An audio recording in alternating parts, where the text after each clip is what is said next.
suggest that they believe partners will be available to them. They believe that they're worthy of love, just like secure babies behave, et cetera, et cetera. There's adult analogs to how babies behave and adults and how they behave with their romantic partners. This day and age, attachment theory, there's an enormous literature on this in the adult relationship literature. If you're interested in this, attachment theory and these different classifications, these different attachment styles have been used to predict all kinds of relationship behaviors. So as one example, one of hundreds of examples, just to concretize this for you, before I have to go on to the next theory, imagine you have secure versus insecure beliefs about relationship partners, beliefs about relationships, and you're put in a stressful situation. Okay? Are you going to seek support from your partner? Okay, if you're a securely attached individual who has grown up to believe that others are available and responsive, if you're stressed out, what are you going to do? Seek support or not seek support?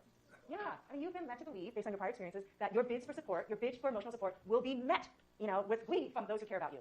So let's say you're an avoidantly attached individual. You've grown up and have not had the benefit, or you've had the experience over and over again of people not being there for you. You're stressed out, a big exam, a scary psychology experiment, which has been done, putting people in these stressful situations and looking at whether they reach out to their partners for support. Okay, for example, avoidantly attached adults placed in a stressful psychology experiment, the more stressed they are, the less they seek out support from their romantic partner, their real romantic partner, the less they seek support. In fact, a fifth of these individuals in this one study I have in my mind don't even tell their partner about the stressful situation they're about to have to go into. Okay, because these are individuals who have grown up to believe that there's no point in that. They need to rely on themselves. People tend not to be there. Okay, securely attached folks put in the scary experiment, the more stressed they are, the more they seek out their partner, as you'd expect from somebody who expects others to be there for them. Okay? Yeah? Just curious if there's anything about the anxious. Not in that study they have particular findings, but there's tons on anxious ambivalence. So again, I could teach a whole course not just on close relationships, but on attachment theory. Okay, so look for some more citations in your textbook, and feel free to come talk to me in office hours. One last thing about attachment. In your textbook, okay, I'm giving you 3 attachment styles, okay, because this is historically what the infant literature did, and is the 3 category scheme that got translated to the adult land initially. Since then, your textbook, we talk about a 4 category system. Since then, we now use 2 dimensions to categorize people in their varying ways of attachment styles. Those details don't matter as much as the critical point here, which is that the relationship experiences that we have throughout our lives are stored in memory in these working models and these schemas, and they can influence and will influence how we interact with people in subsequent relationships. Okay, that's a take-home point. Have a good sense of what secure and insecure means, okay? But beyond that, don't get too bogged down. I'll say this on the review sheet as well, my slight differences in the categorization scheme, okay? Okay, so one major social psychological approach to understanding what relationships do to us, okay? They leave a legacy. They leave a mental and emotional legacy that influences our relationships going forward. Okay, second approach to relationships that talks about psychological consequences of forming a relationship, cognitive one. And this is a theory, well-known theory, developed by Art Aaron, who I mentioned the other day. He's here, very prominent close relationships researcher. Okay. It's hilarious. I have no idea why I did that. Okay. This is not groundbreaking, and yet it is. Okay, the ways this theory has been used. Okay. Close relationships, he wants to argue, and there's considerable data to support, close relationships involve incorporating a relationship partner, whether it's mom, your sister, your best friend, your romantic partner, into your self-concept. I am no longer Serena. We're not Serena and Mark. We are we. Okay, we become a single unit. You've seen this happen to friends who no longer refer to their boyfriend as a separate entity. Instead, we like Thai food. We watch these kind of movies. We. It's become merged, become a single unit. Okay, this is the phenomenon we're talking about. That linguistic change from I and this other person to we. This reflects this idea of including the other person in the self, merging this other person into the self-concept. It involves acting as if some or all aspects of one's partner are partially one's own. So the other person's resources, their knowledge, their perspectives, their characteristics, their personality traits become in part my own to the degree I'm close to this person. You with me so far? Okay. This is an empirical article you're being asked to read. Okay, I'm going to go over one of the studies of the 3 in that paper, because the first 2 studies, well, the first one is pretty straightforward, the second one is less straightforward, and if I have time, I'll explain it a little bit to you, but I want to focus on just one of the studies, which has had the biggest impact on the field. Okay, so visually, the idea is that we have these schemas of the self and other stored here in memory, and when you become close to someone, they start to overlap. There's this overlapping portion. How much varies across the individual, varies across the relationship. But the idea is the closer you are, the more overlapping you are. Okay? How many of you have filled out a scale that looks like this, where you're presenting with different circles, and you're asked to indicate how close you are? You might not realize it, but I'm guessing like 95% of you have, because this scale is this really simple one-item measure, pictorial. It doesn't even require words, really. So it's very universally adaptable to trying to capture people's sense of closeness to another person, to an in-group, to an institution, what have you. You just have the self, and then you have that other circle be, how close you feel to Cal, the institution, or, your in-group, fellow Cal students, or your romantic partner, what have you. Okay? So this is a way to visually represent, in a really easy way, what this theory is about. Okay, so let me tell you about one of the studies that they've done to support this idea that this including of other and the self actually happens. And this study focused on this idea that when we get in a close relationship, the closer we are, the more we take on that other person's personality characteristics as if they're our own. Okay, I'll let you write that 1 second.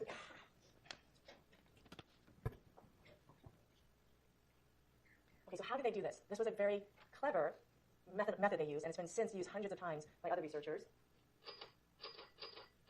Okay, what do they do in the study? Participants come into the lab and they're asked in an initial session to fill out 3 questionnaires. Each questionnaire involves 90 traits. Okay, you got to rate 90 traits. Does it describe you? You have to go through 90 traits. Yes, no, yes, no. Yes, it describes me. No, it doesn't describe me, and so on. And then you got to go through all the traits. Again, all 90 traits to indicate whether it describes your partner or not. And then as a control condition, okay, and I'll explain this more in a second, they have you rate whether the traits describe some other person that presumably you are not in a relationship with, a less close other, Bill Cosby, okay, revealing that the study was done some time ago. Okay, so you have these ratings, and critically then what you know for each participant is that there are some traits they think they and their partner are the same on. We're both extroverted, or we're both not extroverted. But there are also some traits where you are that and I'm not, or I am that and you are not. In other words, we match on some traits and we mismatch on some traits. Okay? Okay. Then participants are asked to sit down at a computer and they're presented that same list of 90 traits again, and they're asked to rate themselves again. Unbeknownst to them, their speed in responding to these ratings, making these self-ratings again, is being recorded. And the dependent variable in the study is twofold. One is the speed of responding to matched and mismatched traits. I'll explain this in a second. And also the number of errors participants make. What's an error in the context of the study? An error is when, in the previous 90-trait assessment of myself, I said, yes, I am that, and now I'm saying no. Or previously I said, no, I'm not that, and now I'm saying yes. That's an error. You're not being consistent. So what are the number of errors people are making, and how quickly are they able to make these self-judgments? What is the logic? What is going on in the study? What is going on with these? Okay. So speed of responding and the number of errors is what they care about. Here is the logic. They looked at traits that were matching between self and partner, and they looked at traits where they were mismatching. Which kind of traits do you think are easier to respond to in terms of speed and likelihood of making an error being lower? Traits that you match with your partner, or traits that you mismatch with your partner? Why? Why? Intuitively, why? Can you articulate why? I mean, you know it. You know it's easy, okay? Here's the logic, okay? If I'm really close to you and we are merged, it's very easy, since we're both this kind of thing, which I'm matching traits here, just say yes, because there's no discrepancy between me and this person that is so much a part of me. Easy peasy to respond to that. Yes, you're that. Fast, okay? Of course, I said we're that, I'm that before, we're that now, no problem. But really, imagine now, here's where the tricky part comes. Imagine I'm mismatched traits. My partner is super extroverted, I am not. You're asking me how extroverted I am. Oh, wait, they're so included in myself, so I have to uninclude them momentarily and say, wait, not we, I am not extroverted. He's extroverted. Even though he's part of me, for this mismatched trait, I actually need to say, I'm not extroverted, even though I'm so much a part of a we. So this is why it takes me slower to respond to these mismatched traits, to the degree we're overlapping and merged, and I'm more likely to make errors for these mismatched traits. You with me? Does that make sense? Because you have to separate out yourself from this other person. And if you're really merged, that takes a little more time, and makes you a little bit more time to answer inaccurately, that is differently from how you answered earlier. So again, for traits on which you mismatch, on traits in which you think you differ from your partner, you make more errors and you're slower in responding. And this is because the overlap, the merging between who you are and how you think your partner is, leads to confusion on these traits. Wait, I've got to distinguish myself from this person who's so overlapping with me. So this makes me go slower and makes me make more errors. Okay? Now, when you look at this, the pattern of response times and errors when it comes to Bill Cosby and me, okay, on traits we match and mismatch, there's no particular pattern here because there's no confusion between me and Bill Cosby. Bill Cosby is not part of who I am. Very easy to be clear about who he is and who I am. There's no more greater likelihood of making errors on mismatch versus match traits for someone where there isn't that merging that has happened. Okay, cool? With me? Okay. Those were the two pretty big theories in the last couple decades in social psychology on what happens to you psychologically when you're in a relationship. Now let's move to talking about one more theory, and we'll say the last one for Monday, that focuses on relationship satisfaction, relationship longevity. People care about this. I mean, pick up any magazine, guys magazines, girls magazines, you see headlines like, how do you know if you're the one? Should you stay in this relationship? Spice up your love life. How to make a marriage last? Is it okay to feel traumatized when a relationship ends after only 2 dates? No. Okay, effective communication techniques for a healthy marriage. 10 tips for a long-lasting relationship from relationship experts, okay? We care a lot about what, makes our relationships last, what are going to increase the likelihood that we'll have happy, satisfying relationships. Recall that we all want to be in relationships to some degree. This has psychological and even physical benefits. Okay, so here's one classic perspective on how or what determines our sense of satisfaction with our relationships. It is a very unromantic theory in a lot of ways because it's really looking at relationships in a very economic, rational way. An economic model of relationships. It thinks about relationships in terms of the exchange of rewards and costs. What do I get out of this relationship, and what do I got to pay to be in this relationship?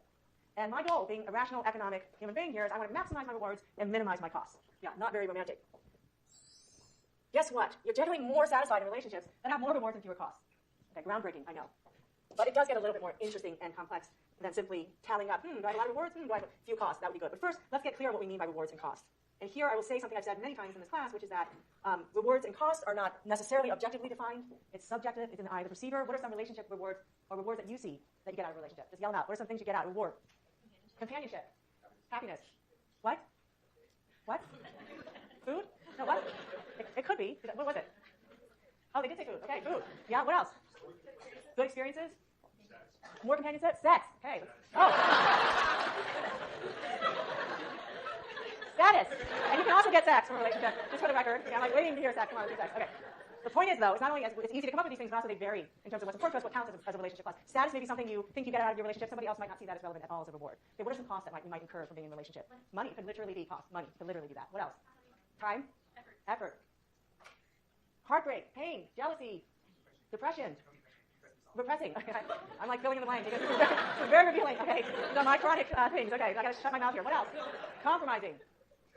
Okay, there's a lot of crap that can come in relationships as well. Okay, so we know that, but how do we sort through this stuff? It's not a simple case necessarily of tallying up rewards and costs, and also just some interesting findings here that the emphasis on rewards and costs, which matters more, not just their balance, but rewards and costs could affect your relationship satisfaction to different amounts at varying times in the relationship. And this is very intuitive. Early on in that honeymoon stage, the more rewards, the happier people are. As time goes on, the focus shifts so that costs in the relationship start to matter a little bit more. If rewards have increased over time, you're more likely to be together as you leave the honeymoon period. But if costs have increased during this time, you're less likely to be together. In other words, the upshot is that rewards are always important, okay? And it's really over time that costs become more salient and more impactful on relationship satisfaction. I think many of us have probably experienced this early on in that happy, exciting, initial exhilarating phase. You're very much focused on the rewards. You may be more willing to incur costs than later on. I can also see the opposite happening, but these are what the data look like. Okay, but I did want to get to the biggest contribution of this theory, and that is that it is not just a simple tallying up of rewards and costs, that you also are judging rewards and costs in relationships against certain standards that you have. And I would just lay these out there, and then we'll explain them more on Monday. But just like we talked about when it comes to attachment theory, you come to an adult relationship with lots of relationship experiences, baggage, okay? Good or bad. I don't mean necessarily bad, okay? But baggage. You don't come to relationships without any relationship experience before, okay? And so you have certain expectations about what you should expect from a relationship. This is what the comparison level is. You also are not blind, and you know there are other people out there. And you have some sense of whether other people are available and what you might get out of those relationships. And you're judging the rewards and costs of your current relationship according to this theory against those standards. Okay, we're going to elaborate on this. I'm going to rush this. Time's up. We'll pick this up on Monday. Okay, you'll see the slide again on Monday.